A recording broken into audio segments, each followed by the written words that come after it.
అట్లనే ఈ మధ్యకాలంలో ఒక ఆటోలో మహిళ పైన దాడి జరగడం, ఒక అమానుషమైన దాడి అయితే జరిగింది. ఆ దాడి జరిగిన తర్వాత దానికి సంబంధించి ఒక మత కోణంలోకి దాన్ని నెట్టి ఒక ప్రచారం జరుగుతుంది. అసలు ఎట్లా చూడాలి దాన్ని?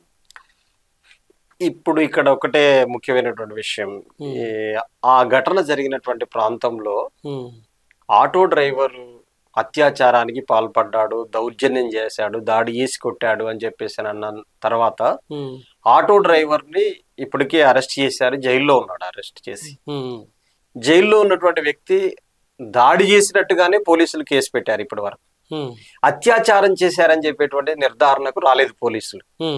కాబట్టి సమగ్రమైనటువంటి దర్యాప్తు జరిపించాలి. ఒక హైకోర్టు సిట్టింగ్ జడ్జి తోటి విచారణ, సమగ్రమైనటువంటి దర్యాప్తు జరిపించాలి. జరిపితే అత్యాచారానికి పాల్పడితే కఠినమైనటువంటి శిక్షలు వేయాల్సిన అవసరం ఉంటది. కానీ ఒక విషయం ఇక్కడ గుర్తుపెట్టుకోవాలి, బీజేపీ దీని వెనకాల మత రాజకీయానికి పూనుకుంటుంది.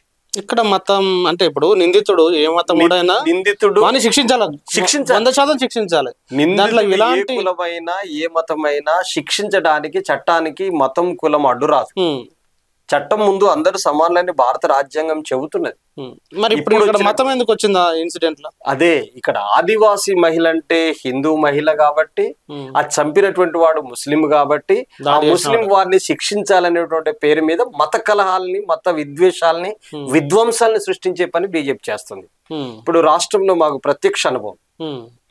102 కుల దురహంకార హత్యలు జరిగితే ఒక్క చోటనే నాగరాజు అనేటువంటి అబ్బాయి వికారాబాద్ జిల్లా ప్రాంతంలో మోమిన్పేట ఏరియాలో ముస్లిం అమ్మాయిని ప్రేమించి పెళ్లి చేసుకున్నందుకు గాను ఆ ముస్లింలు వచ్చి నాగరాజును చంపేశారు.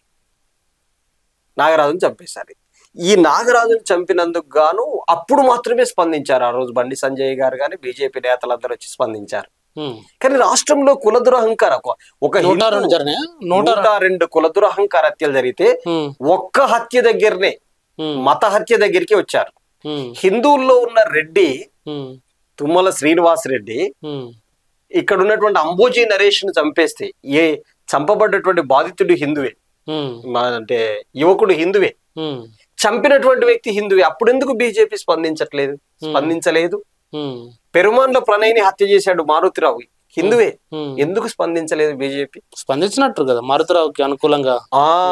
హంతకుల తరపున అక్కడున్నారు, హంతకుల తరపున మీరు అక్కడ ఎందుకున్నారు? ఆ రోజు మారుతిరావుకు అండగా నల్లగొండలో విహెచ్పి ప్రదర్శన పెట్టింది, ర్యాలీ చేశారు పెద్ద ఎత్తున. మంతని మధుకర్ను చంపినప్పుడు ఎటువైపు ఉన్నారు, ఎక్కడున్నారు? అంటే 102 కుల దురహంకార హత్యలు జరిగితే 101 కుల దురహంకార హత్యల్ని బీజేపీ, ఆర్ఎస్ఎస్ మతోన్మాద శక్తులు బలపరిచినాయి వాటిని. మరి ఒక్క నాగరాజు ఘటన మీదనే స్పందించారు. బలపరచాల్సిన అవసరం ఏముంటది ఒక చంపడాన్ని కులం పేరుతో? అదే హిందువుల మధ్యలో హిందువులు చంపుకుంటే అంటే ఒకే మతంలో హత్య జరిగింది, మా మతం జోలికి వాడు వచ్చిందంటే మత విద్వేషాలు రెచ్చగొడితే రాజకీయ లబ్ధి ఉంటది. ఒకే మతంలో ఉన్నటువంటి వాళ్ళు ఎంతమంది అయినా బలి కాబట్టే లేదు, వాళ్ళు తక్కువ కులం పేరు మీద వాళ్ళు వచ్చితే పై కులం చంపేస్తారు. కరెక్టే కదా. మారుతిరావును బలపరిచినప్పుడు వాళ్ళు చెప్పింది అదే, నీకు 20 ఏళ్ళు కానీ సాది పెద్ద చేసినటువంటి బిడ్డ కోల్పోయిన తర్వాత నీ ఇల్లు వదిలిపెట్టిపోయిన తర్వాత నువ్వు మాత్రం ఊకుంటావా అని చెప్పేసి విహెచ్పి లీడర్ ప్రసంగం చేసిండు నల్గొండలో. అంటే ఒక హిందువు మరొక కిందికి, అంటే ఒక అగ్రకుల హిందువు నిమ్నకుల హిందువును చంపేస్తే అది రైటే అని చెప్పేసి భావిస్తుంది బీజేపీ, ఆర్ఎస్ఎస్, విహెచ్పి. ఇది అదే కదా ఇంతకాలం బలపరిచింది. ఇప్పుడు ఇక్కడ కూడా దాడి జరిగింది ముస్లిం కాబట్టి బలపరిచారు, దాన్ని బలపరుస్తున్నారు. ఇప్పుడు దాడి చేసినటువంటి వ్యక్తిని శిక్షించాలని చెప్పేసి ఆదివాసీ బిడ్డ హిందూ అని చెప్పేసి శిక్షించాలి, 100%, 200% శిక్షించటం. ఇంకే ఎన్ని అవకాశాలు ఉంటే చట్టంలో కొత్తగా వచ్చిన బిఎన్ఎస్ ప్రకారంగా కూడా ఏం అవకాశాలు ఉంటే ఆ పద్ధతులలో శిక్షించాలని చెప్పి అన్ని సంఘాలు ప్రయత్నం చేస్తున్నాయి. హిందూ సంఘాలు, ముస్లిం సంఘాలు, కుల సంఘాలు, సామాజిక సంఘాలు అందరూ డిమాండ్ చేస్తున్నారు వాళ్ళు శిక్షించాల్సిందే అని. వాడు అత్యాచారానికి పాల్పడ్డ ఒక మహిళ పైన దౌర్జన్యం చేసినా అది చట్టరీత్యా నేరం కాబట్టి కంపల్సరీ వాడు శిక్షించాల్సిందే, దాంట్లో సందేహం లేదు.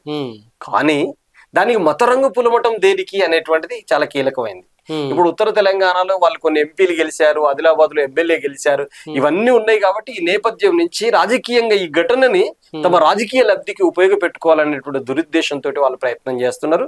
వాస్తవంగా వాళ్ళ కుటుంబ సభ్యులు చెప్పినటువంటి నివేదిక ప్రకారంగా అత్యాచారం జరిగిందనేటువంటి విషయాన్ని ఇప్పటి వరకు కుటుంబ సభ్యులు కూడా నిర్ధారించలేదు. ఇప్పటికే మంత్రి సీతక్క అక్కడికి వెళ్ళింది. అక్కడికి వెళ్ళే సందర్భంలో ఆమెకు చెప్పినటువంటిది ఏంటంటే, అత్యాచారం జరిగినట్టుగా నా దృష్టిలో, అంటే ఆమెకు ఇప్పుడు ఆధునిక వైద్యం కావాల్సి వస్తుంది, వైద్యం చేయిస్తా అని చెప్పేసి గవర్నమెంట్ కూడా చెప్పింది. ఏదేమైనా ఈ ఘటనకు పాల్పడ్డటువంటి నిందితుడు ముస్లిం అయినా, క్రైస్తవుడైనా, హిందూ అయినా, ఎవడైనా అత్యాచారానికి పాల్పడ్డా, ఒక మహిళ పైన దౌర్జన్యం చేసినా కఠినంగా శిక్షించాలని చెప్పి అందరం డిమాండ్ చేద్దాం. దీంట్లో మత కలహాలకు ప్రయత్నం చేసేటువంటి శక్తుల పట్ల ప్రభుత్వం చాలా సీరియస్ గా వ్యవహరించాల్సిన అవసరం ఉంది. అక్కడ అత్యాచారం చేసినటువంటి వాడు అత్యాచారమో దాడి చేసినటువంటి జైల్లో ఉన్నాడు. ఇప్పుడు ఆ బాధిత మహిళ హాస్పిటల్లో వైద్యం తీసుకుంటుంది. కానీ బీజేపీ రెచ్చగొడుతున్నటువంటి చర్యల వల్ల అమాయకమైనటువంటి ప్రజల మధ్యలో అగాధాలు చెలరేగేటువంటి అవకాశాలు కనిపిస్తున్నాయి. ఇప్పటికే ఇళ్లకు నిప్పు పెట్టేటువంటి పని బీజేపీ ప్రోద్బలంతో జరిగింది. అది కొన్ని షాపులకే అంటుకొని విధ్వంసం చెలరేగినటువంటి పరిస్థితి ఉంది.